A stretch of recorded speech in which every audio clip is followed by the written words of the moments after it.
ऐसा कोई भी नीट एस्पिरेंट नहीं होगा जो ये नहीं चाहता होगा कि उसके मार्क्स जो अभी 200-300 के आसपास पहुंच पा रहे हैं मॉक टेस्ट में, वो कहीं 500, 550 के ऊपर पहुंच जाए। तो इस 45 दिन में क्या ये चीज पॉसिबल है? तो my answer will be yes, ये हो सकता है। लेकिन एक यहाँ पे मैं आपको चीज बता दूं कि अगर वो लोग इस वीडियो को देख रहे हैं जो कि मेहनत नहीं करना चाहते हैं एंड बस ये वीडियो देख के छोड़ देना चाहते हैं कि हाँ एक बार सुन लेते हैं क्या दीदी बोल रही हैं, तो उनके लिए ये वीडियो नहीं है। इस वीडियो में मैं आपको बहुत सारी ऐसे आसान चीजें बताने वाली हूँ, आसान ट्रिक्स बताने वाली हूँ, जिसके हेल्प से आप आसानी से 500 के करीब अपने मार्क्स को पहुंचा सकते हो। अभी भी देखो, मानती हूँ कि देर हो चुका है, अभी टाइम बहुत ज्यादा ही कम हो गया है। लाइक 45 डेज, मतलब गिन चुन के आप समझ लो 1.5 महीना से के आसपास दिन है आपके पास। लेकिन अगर आप इस 1.5 महीने को ना अपने लाइफ की सबसे ज्यादा मेमोरेबल डे बनाना चाहते हो, सिर्फ इसलिए क्योंकि आपने इस 45 दिन में पूरी जी जान लगा के मेहनत की थी, भले आपका सिलेक्शन नहीं हो, लेकिन वो जो एक मोटिवेशन होता है ना, जब हमारे मार्क्स इंप्रूव होते हैं और कहीं जब हम 200-300 से उठ के 500 पे अगर पहुंच जाते हैं, तो वो जो खुशी होती है वो मतलब क्या बताऊं मैं। जब मेरे खुद के फर्स्ट ड्रॉप में ना 385 मार्क्स आए थे एंड इसके बाद जो मेरा दूसरा ड्रॉप हुआ,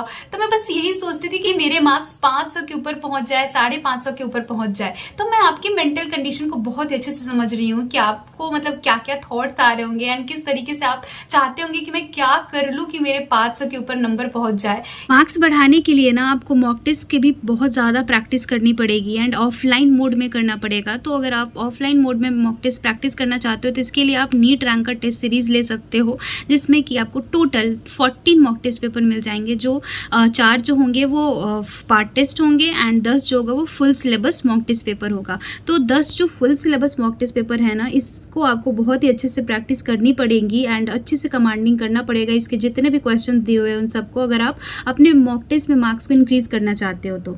और यहाँ पे ना इस मॉक टेस्ट पेपर में आपको हर तरीके के क्वेश्चंस मिल जाएंगे जो कि भी नीट एग्जाम में पूछे जा रहे हैं, लाइक असर्शन, रीजन, स्टेटमेंट वाले जो भी डायग्राम बेस्ड क्वेश्चंस आते हैं, वो हर तरीके के क्वेश्चंस इसमें इंक्लूड करे गए हैं।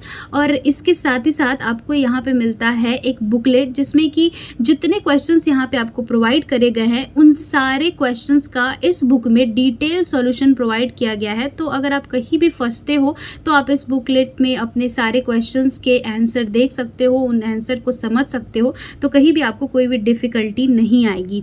और साथ ही साथ आपको यहाँ पे टोटल 14 OMR सीट भी प्रोवाइड कराए जाएंगे, सो दैट आपकी OMR की भी अच्छे से प्रैक्टिस हो पाए, ताकि कुछ भी बबलिंग वगैरह में आपकी कोई भी गलती ना हो।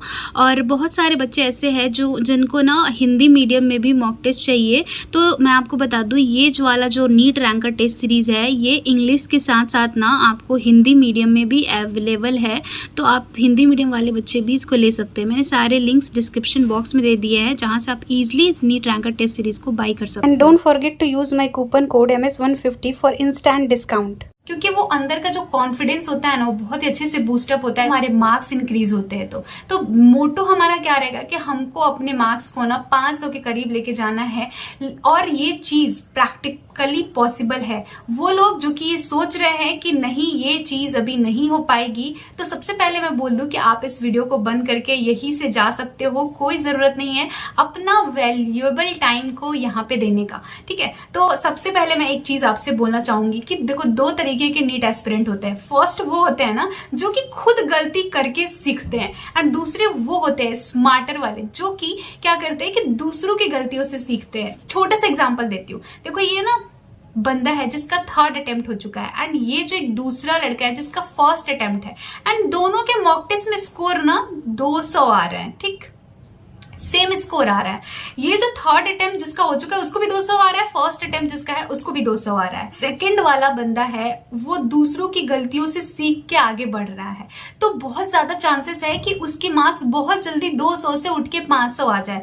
लेकिन ये जो 3rd अटेम्प्ट हो गया जिस बंदे का, ये क्या करता है, ये खुद से गलतियां करते रहता है एंड फिर अपनी गलतियों से धीरे धीरे सीखता है, जिसके कारण इसके मार्क्स भी अभी 3rd ड्रॉप हो चुके हैं, फिर भी इंप्रूव नहीं हुए हैं एंड ये 200 पे ही लटका हुआ है। तो आपको आपको डिफरेंस समझ में आ रहा होगा कि ये इसके मार्क्स क्यों नहीं बढ़ रहे हैं एंड ये जो 200 पे है ये अपने मार्क्स को किस तरीके से आगे बढ़ा ले जाएगा। तो दूसरों की गलतियों से ही आपको सीखना है। ये अभी जो टाइम है लास्ट का 45 डेज है, इसमें आपको दूसरों की गलतियों को ज्यादा ध्यान में रखना है एंड दूसरों की गलतियों को ज्यादा फाइंड आउट करके आपको उन सारी गलतियों को अपने इस 45 दिन में नहीं दोहराना है। ठीक है, तो यही चीज मैं आपको सबसे पहले समझाना चाह रही थी कि देखो मेरी जो कुछ गलतियां रही हैं अपने नीट ड्रॉप की वो मैं यहाँ पे आपको बताना चाहूंगी एंड सबसे पहले मैं आपको ये बोलूंगी कि इन चीजों को ना आपको सबसे पहले अपने माइंड में फिट कर लेना है। देखो आपके 500 प्लस आ सकते हैं, सबसे पहले आपको ये माइंड में फिट कर लेना है कि मैं कर सकती हूँ, क्योंकि सेल्फ बिलीव ही नहीं रहेगा तब तक आप कुछ नहीं कर पाओगे। तो सबसे पहले अपने ऊपर सेल्फ बिलीव बनाओ कि नहीं मेरा हो सकता है, खुद पे वो भरोसा रखो। ठीक है, सिंपल एंड सॉर्टेड बट मेहनत करना पड़ेगा, ये चीज एक दिमाग में फिट कर लो आप।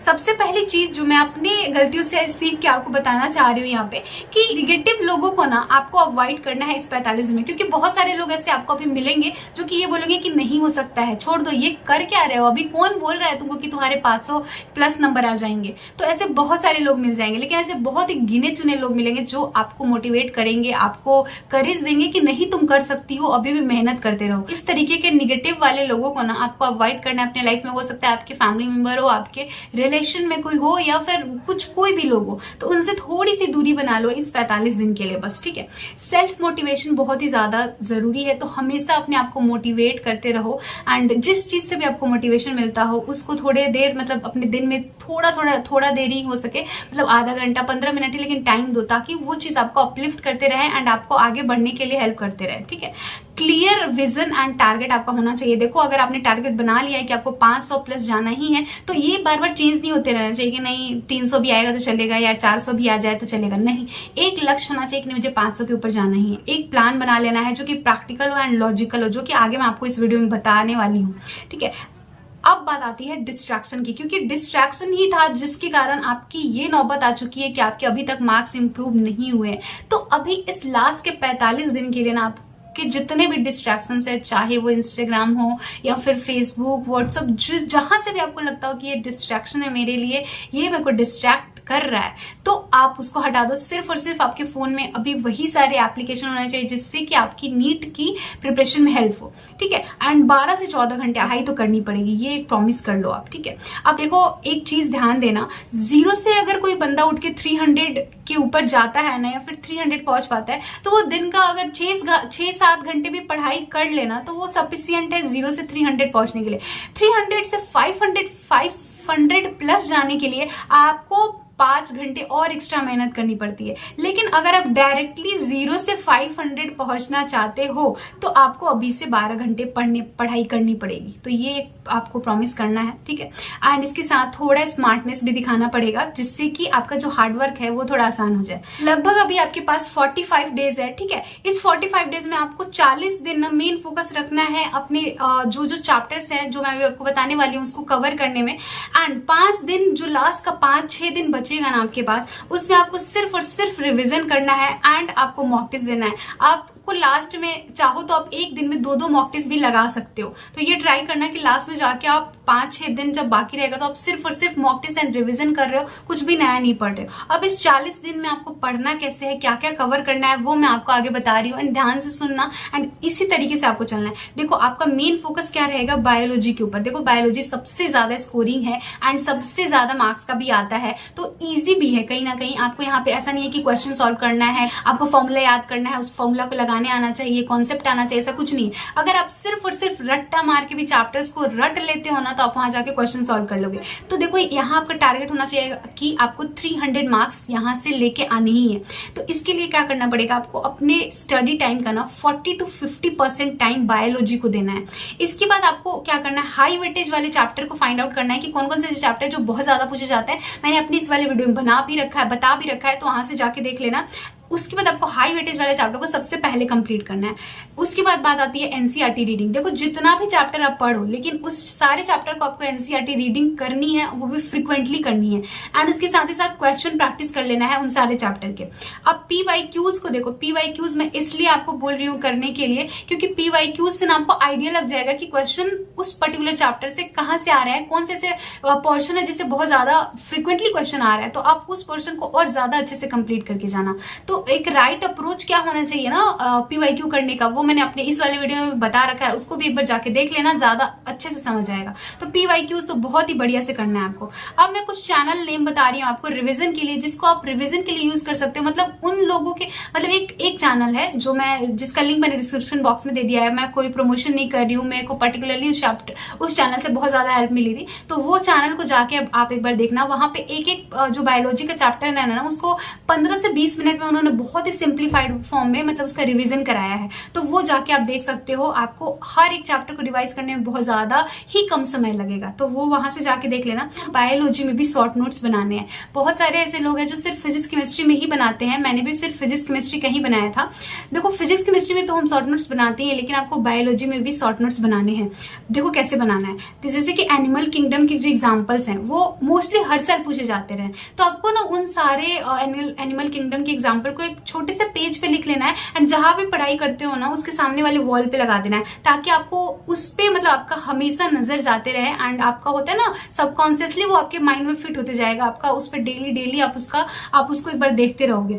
तो मॉर्फोलॉजी इन फ्लावरिंग प्लांट के एग्जांपल हो गया, प्लांट किंगडम के एग्जांपल हो गया, तो ये सारी चीजों का आप शॉर्ट नोट्स बना सकते हो। बायोलॉजी के लिए मैं आपको बस यही बोलना चाहती हूँ कि आप जितना ही तोड़ के बायोलॉजी को सिंप्लीफाइड फॉर्म में पढ़ोगे ना, जैसे हाई वेटेज वाले चैप्टर को फाइंड आउट कर लिया, सबसे पहले उनको कंप्लीट कर लिया, फिर उसकी एनसीईआरटी रीडिंग कर ली, क्वेश्चन प्रैक्टिस कर लिया, जो ऐसी चीजें हैं जिसके आप शॉर्ट नोट्स बना के उसको डेली उठा के रिवाइज कर सकते हो, छोटे छोटे पेज पे आपको शॉर्ट नोट्स बनाने हैं, तो उस तरीके से कर लो तो और ज्यादा आसान हो जाएगा। बायोलॉजी में ज्यादा से ज्यादा चैप्टर कवर करके उनको रिवाइज करके आप आराम से 300 के करीब अपने मार्क्स बायोलॉजी में पहुंचा सकते हो। देखो क्वेश्चन प्रैक्टिस करने के लिए मैं आपको बोल दूं कि आपको डिफरेंट टाइप के क्वेश्चन लगाने हैं। मतलब एग्जाम जो है नीट एग्जाम अब मतलब उतना भारी नहीं रहा, लेकिन जो क्वेश्चंस पूछे जाते रहे ना, मतलब जो क्वेश्चन पूछे जाते हैं मतलब वो वैरायटी ऑफ क्वेश्चन पूछे जा रहे हैं, तो इसमें आपको क्या करना है, मतलब होता है ना असर्शन रीजन हो गया, स्टेटमेंट वाले, मैचिंग टाइप, तो इस तरीके के क्वेश्चन आपको सॉल्व करने हैं। तो ये सारा चीज आपको यूट्यूब चैनल पे मिल जाएगा, जो कि अभी जो यूट्यूब चैनल पे ना, मतलब जैसे PW के यूट्यूब चैनल पे बहुत सारे सेशन चलाए जा रहे होंगे, जहाँ पे कि वो सिर्फ और सिर्फ क्वेश्चन प्रैक्टिस वाले सेशन होंगे, तो वो सेशन आपको अटेंड करना है, वहां से सारे आपको क्वेश्चन सॉल्व कर लेने हैं जितने भी चैप्टर आपने पढ़े हैं। तो यूट्यूब चैनल से आपको क्वेश्चन प्रैक्टिस करना है, ताकि आपको मतलब हर एक टाइप के क्वेश्चंस मिल जाए, क्योंकि वो अपडेटेड जो नीट का जो पैटर्न है उसके अकॉर्डिंग क्वेश्चन प्रैक्टिस करा रहे होंगे, लाइक जिसमें असर्शन रीजन उस तरीके के सारे क्वेश्चंस हो। तो एनसीईआरटी रीडिंग आपको डेली ही होनी चाहिए, ऐसा एक दिन भी आपको अभी से गैप नहीं देना है। ये प्रॉमिस करो कि अभी जितना भी दिन बाकी है उसमें आपका डेली आप एनसीईआरटी को पढ़ रहे हो।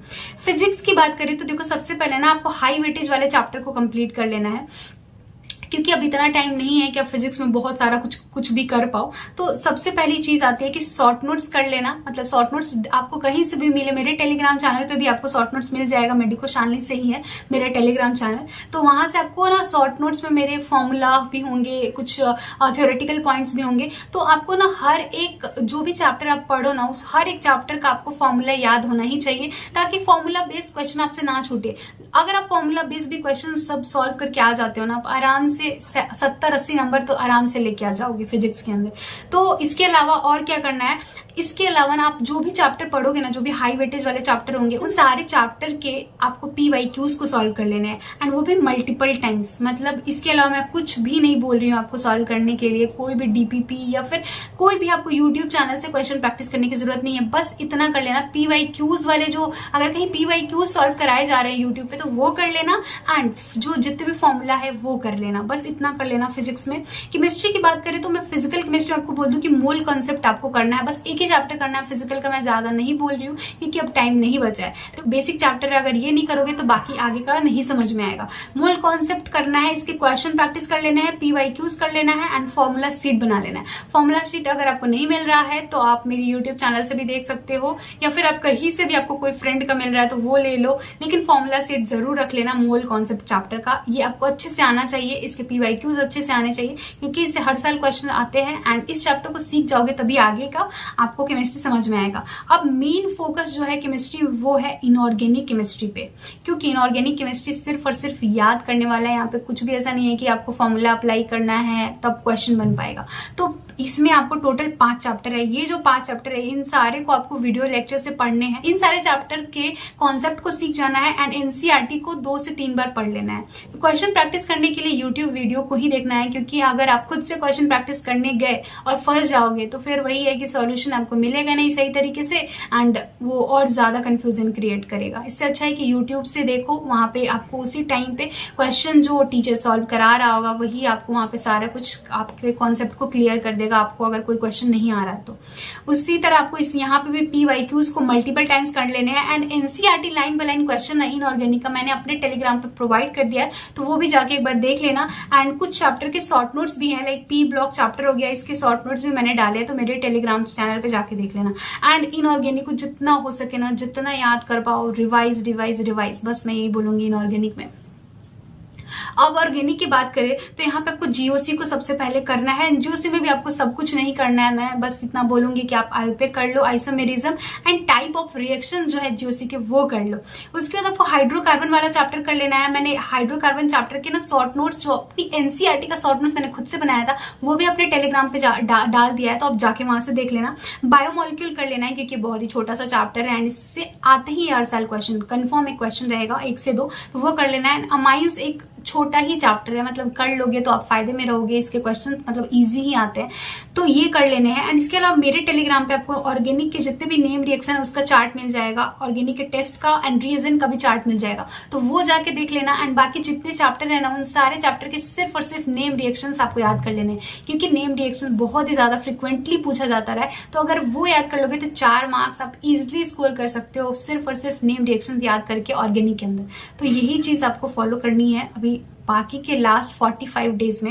एंड इंश्योर कि आप ये अगर अच्छे से कर लेते हो, मतलब पूरी शिद्दत के साथ एंड ईमानदारी के साथ, तो आप आराम से, आप जहां पर भी हो ना, वहां से उठ के आप आराम से 500 के करीब अपने मार्क्स को जरूर बूस्ट कर लोगे। कोशिश करना कि बीच बीच में आप कुछ ना कुछ मॉक टेस्ट भी लगा लो, ताकि थोड़ा और अच्छा रहे, आपको अपनी गलतियां भी पता लगे तो आप उस पर काम कर पाओ। तो यही सारी चीजें आपको रिपीटेडली करनी है एंड देखना आपके मार्क्स जरूर इंप्रूव करेंगे। एंड एक वो होता है ना, अपने ऊपर भी थोड़ा मतलब विश्वास रखना एंड अपने आप को हमेशा मोटिवेटेड रखना। ऐसा नहीं सोचने देना है कि लास्ट का 45 दिन है, अब कुछ नहीं हो सकता है, क्योंकि यही थॉट हर एक नीट एस्पिरेंट के माइंड में आने लगती है जब लास्ट का 45 डेज बचा होता है तो। लेकिन वो लोग अपने आप को अलग करके एंड अपने ऊपर जब मेहनत करने लग जाते हैं ना, तो वही उन सारे नीट एस्पिरेंट से आगे निकल जाते हैं। तो अगर आपको भी अलग होके उन सारे नीट एस्पिरेंट से आगे निकलना है, तो थोड़ा अलग हटके आपको ये सारी चीजें फॉलो करनी पड़ेंगी एंड थोड़ा ऑनेस्टी दिखाना पड़ेगा अपने आप से। अब सिर्फ 45 डेज है, ठीक है। तो अभी मैं इस वीडियो को यहीं पे एंड कर रही हूँ एंड कुछ भी डाउट हो तो नीचे कॉमेंट सेक्शन में पूछ लेना एंड वीडियो अच्छा लगा हो तो चैनल को सब्सक्राइब कर लेना एंड वीडियो को लाइक भी कर देना। सो मिलते हैं नेक्स्ट वीडियो में। Thank you so much.